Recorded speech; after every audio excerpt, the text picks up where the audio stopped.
anak-anak kelas 5A semuanya? Bagaimana kabarnya hari ini?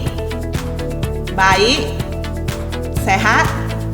Luar biasa, puji Tuhan karena Tuhan kita masih menyertai kita sampai hari ini. Nah, pada siang hari ini kita kembali akan belajar bersama-sama di tema 1, subtema 2, pelajaran bahasa Indonesia. Nah, kita akan membahas tentang paragraf dan jenis-jenisnya. Kita akan belajar bersama-sama di kelas 5A ini SD Metodis Lubuk Pakar. Sudah siap untuk belajar bersama-sama? Siap ya? Persiapkan buku kalian. Yuk kita sama-sama belajar. Di subtema 2 ini kita akan belajar tentang paragraf dan jenis-jenisnya. Paragraf itu ada kata-kata yang sudah sering kalian dengarkan. Apa itu paragraf ya? Nah, kita akan belajar dulu tentang paragraf. Paragraf itu adalah kumpulan beberapa kalimat yang mengandung ide pokok. Ayo, masih ingat ide pokok? Ide pokok itu adalah kalimat utama dalam sebuah paragraf. Kayak gimana loh sebentuk paragraf ya? Ada yang masih ingat, loh Yangki pasti ada juga yang sudah lupa. Yuk kita sama-sama lihat bentuk paragraf. Bentuk paragraf itu seperti ini. Nah, harus ingat, sebuah paragraf harus ditulis kalimat pertama atau baris pertama harus ditulis lebih masuk ke dalam. Dalam sebuah karangan, jika kalian melihat tulisan yang lebih masuk ke dalam, itu disebut sebuah paragraf. Jadi kalian bisa hitung ada berapa paragraf di dalamnya. Jadi ingat ya, kalau ingin membuat sebuah paragraf harus ditulis lebih masuk ke dalam untuk kalimat pertamanya. Nah, kita akan belajar di dalam paragraf itu juga terdapat kalimat utama dan kalimat pendukung. Kalimat utama itu sama dengan ide pokok. Kita sudah pelajari ya di subtema 1. Kalimat pendukung itu sama dengan kalimat pengembang atau kalimat penjelas. Sama-sama sudah kita pelajari terlebih dahulu di subtema 1. Kita lihat contoh.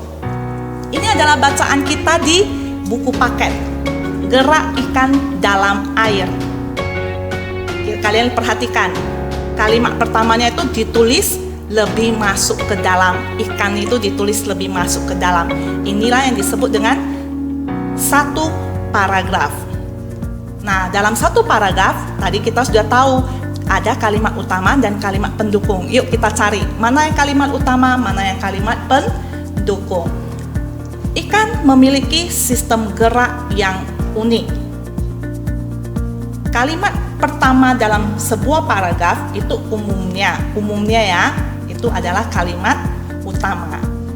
Jadi, ikan memiliki sistem gerak yang unik itu adalah kalimat utamanya. Kalimat selanjutnya, sistem gerak pada ikan berbeda dengan hewan vertebrata yang lain.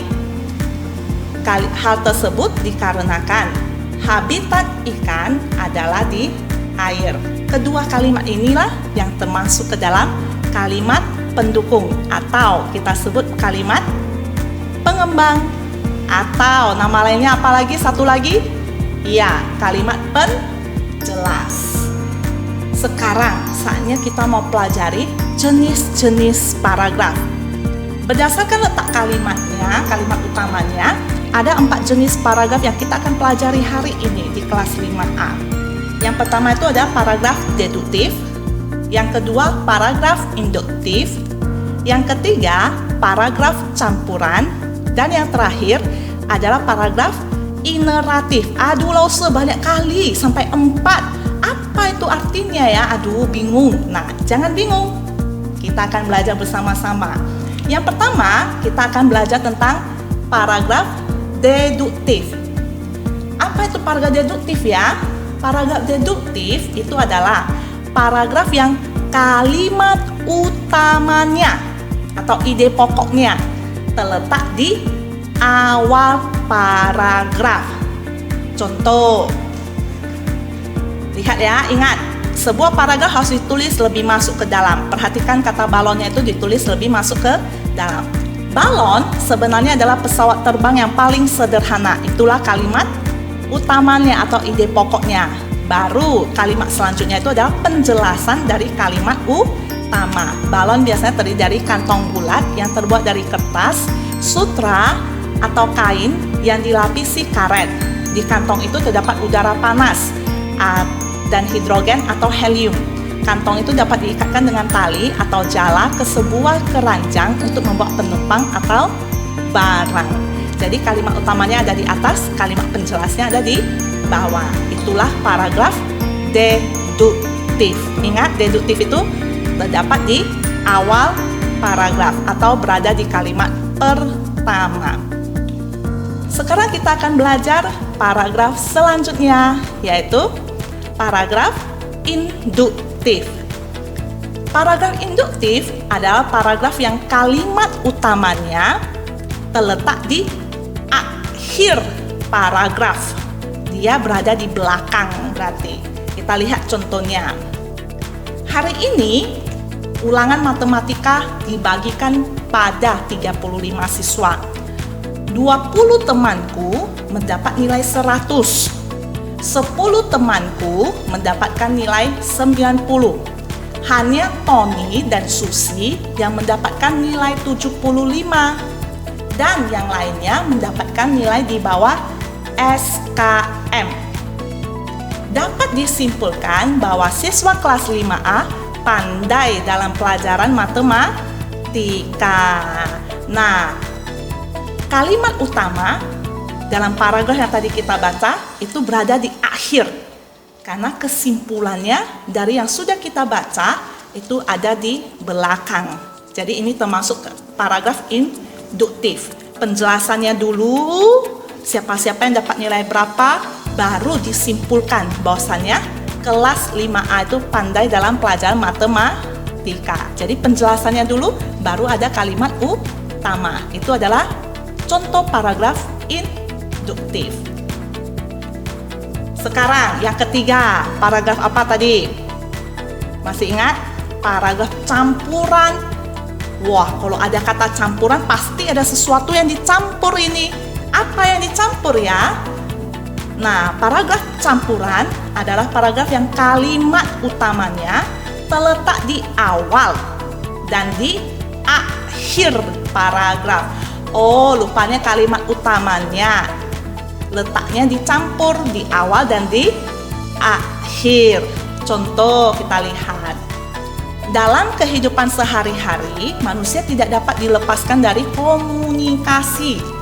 Kegiatan apapun yang dilakukan manusia pasti menggunakan sarana komunikasi, baik sarana komunikasi yang sederhana maupun yang modern. Kebudayaan dan peradaban manusia tidak akan bisa maju seperti sekarang ini tanpa adanya sarana komunikasi. Perhatikan paragraf ini. Kalimat utamanya itu ada di awal dan di akhir. Di awal itu sudah dikatakan manusia tidak dapat dilepaskan dari komunikasi. Kemudian dia jelaskan kegiatan apapun tidak bisa dilakukan tanpa komunikasi. Baru terakhir dikasih tahu lagi kebudayaan dan peradaban manusia tidak akan bisa maju tanpa adanya komunikasi. Jadi kesimpulannya itu ada di awal dan di akhir. Dia mengulang. Jadi kalau kalian dapati sebuah paragraf yang di awal sudah dikatakan, di akhir masih dikatakan lagi, berarti itu termasuk paragraf campuran. Nah, sekarang yuk kita belajar paragraf terakhir, yaitu paragraf apa? Betul, paragraf ineratif. Apa itu paragraf ineratif? Paragraf ineratif itu adalah paragraf yang kalimat utamanya terletak di tengah-tengah. Wah, di tengah-tengah, berarti bukan di awal, bukan di akhir, tapi di tengah-tengah. Contoh kita lihat. Ular berbisa biasanya membunuh mangsa dengan bisanya tersebut. Ular tidak berbisa biasanya membunuh mangsanya dengan cara melilit. Jenis ular memang ada yang berbisa dan tidak berbisa. Perhatikan kalimat itu adalah kesimpulannya, kalimat utamanya. Setelah selesai kalimat utama, dia sambung lagi, penjelasannya lagi. Contoh ular berbisa adalah kobra dan berulang. Sementara itu boa, piton, dan anaconda termasuk contoh ular yang tidak berbisa. Beberapa jenis ular kerap mempunyai kebiasaan berjemur di bawah terik matahari untuk membantu mencerna makanan. Paragraf ini ada tentang jenis ular berbisa dan tidak berbisa. Nah, tapi dijelaskannya itu di tengah-tengah, makanya termasuk paragraf ineratif. Kesimpulannya ada di tengah, tidak di awal, tidak di akhir. Wah, hari ini kita belajar banyak ya. Kita belajar tentang paragraf, kita belajar tentang jenis-jenis paragraf. Kita jadi tahu banyak. Sebenarnya masih banyak jenis paragraf yang lain, tapi kalian akan mempelajarinya di kelas yang lebih besar. Akhir pembelajaran kita hari ini. Lausa ada kasih sesuatu. Tugas, tara. Nah, tugas kita hari ini, buka buku paket kalian tema 1, halaman 74. Buatlah sebuah karangan singkat. Karangannya, karangan itu berarti terdiri dari beberapa paragraf. Nah, di sini kalian disuruh membuat 4 paragraf dengan ide pokok yang sudah ditentukan. Paragraf pertama, ide pokoknya itu adalah makan sayur membuat sehat. Paragraf kedua, ide pokoknya aku gemar makan sayur. Paragraf ketiga, sayur bayam adalah sayur kesukaanku. Paragraf keempat, sayur yang sehat adalah yang bebas dari pestisida. Nah, ada 4 paragraf yang sudah diberikan ide pokoknya. Jangan khawatir, kita tidak membuat banyak jenis paragraf. Yang kita gunakan untuk tugas kita hari ini adalah jenis paragraf deduktif. Jenis paragraf deduktif. Apa itu paragraf deduktif? Masih ingat? Kalimat utamanya ada di awal paragraf. Kalimat utamanya ada di awal paragraf. Nah, bentuknya nanti seperti ini tugas kalian. Nah, ini adalah karangan yang harus kalian buat. Contohnya itu seperti ini ya bentuknya ya. Ide pokoknya harus terletak di kalimat pertama paragraf. Makan sayur membuat sehat. Sisanya kalian harus sambung dengan kalimat yang kalian buat sendiri. Tetapi harus sesuai dengan kalimat utamanya atau ide pokoknya tentang makan sayur membuat sehat. Kalian harus sambung 3 kalimat lagi paling sedikit. Lause boleh lebih? Boleh. Tapi paling sedikit harus 3 kalimat. Ingat ya, kalimat yang kalian sambung itu harus nyambung ke ide pokoknya. Jangan nanti dibilang makan sayur membuat sehat, tapi kalian bahasnya tentang makan daging. Jadi harus nyambung. Kalian harus tambahkan lagi masing-masing di paragrafnya paling sedikit 3 kalimat. Lebih boleh, tidak boleh kurang. Tulis dengan rapi, kerjakan dengan baik. Inilah akhir pertemuan kita pada hari ini. Tetap semangat anak-anak, tetap rajin belajar. Tuhan Yesus memberkati.